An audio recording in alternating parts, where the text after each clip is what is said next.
কিন্তু যতদিন পর্যন্ত এই মুসলিম কোরআন এবং সুন্নাহর মৌলিক আদর্শে ফিরে যতদিন পর্যন্ত না আসবে, ততদিন এই মুসলিমরা পুরো অমুসলিমদের কাছে তারা নির্যাতিত হতেই থাকবে।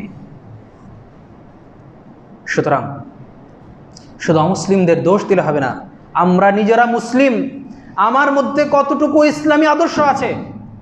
যেই স্পেন মুসলিমরা শাসন করেছে প্রায় 800 বছর, সেই স্পেনে মুসলিমদেরকে ধ্বংস করা হয়েছে।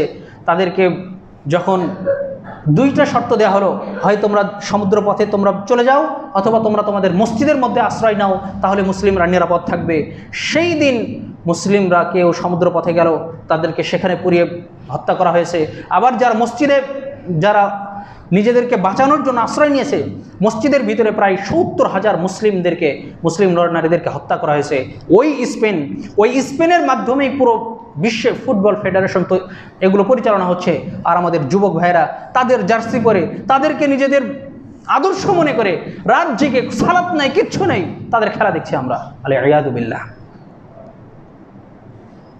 যুব সমাজ এভাবেই ধ্বংস হয়ে গেছে। যে যুব সমাজের স্বপ্ন হচ্ছে মেসি হওয়া, যেই যুব সমাজের স্বপ্ন হচ্ছে টিকটকে কিভাবে ভাইরাল হব, যেই যুব সমাজের টেন্ডেন্সি হচ্ছে কিভাবে ফেসবুকে ভাইরাল হব, এই যুব সমাজ, মুসলিম যুব সমাজ দিয়ে কখনোই ইসলামের কোনো উপকার হবে না। অথচ সেই 711 খ্রিস্টাব্দে মোহাম্মদ বিন কাসিম মাত্র 17 বছর বয়সে আমাদের ভারত উপমহাদেশের সিন্ধু বিজয় করেছিলেন হিন্দুদেরকে পরাজিত করে।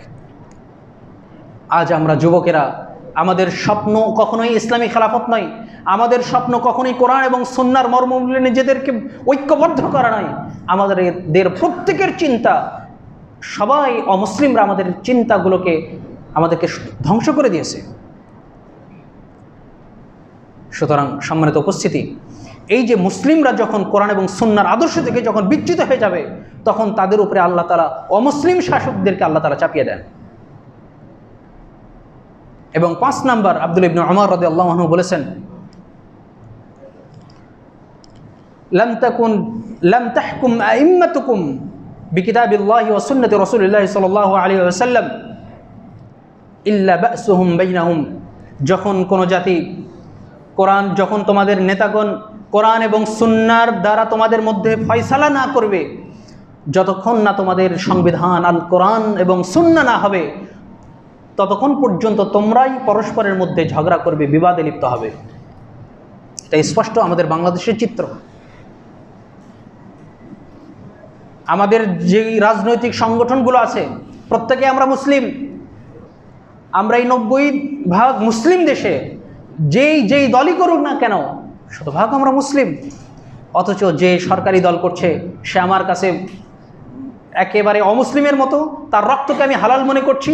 যে বিরোধী দল, তার রক্তকে আমি হারাম মনে করছি, হালাল মনে করছি।